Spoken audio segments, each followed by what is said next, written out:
म बालेन्द्र शाह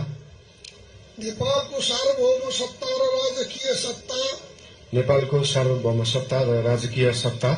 नेपाली जनतामा निहित रहेको नेपाली जनतामा निहित रहेको नेपालको संविधान प्रति पूर्ण वफादार रही सत्यनिष्ठापूर्वक प्रतिज्ञा गर्दै ईश्वर देश र जनताको नाममा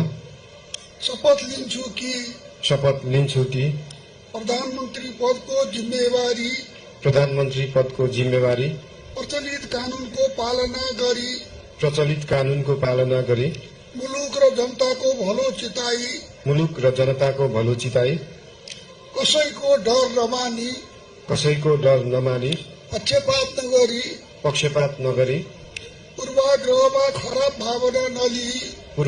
वा खराब भावना नलिई ईमानदारीका साथ गर्नेछु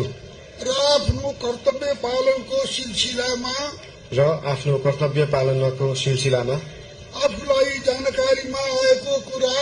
आफूलाई जानकारीमा आएको कुरा म पदमा बहाल रहँदा वा नरहँदा जुनसुकै अवस्थामा पनि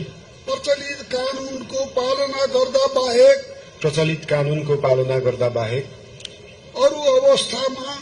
अरू अवस्थामा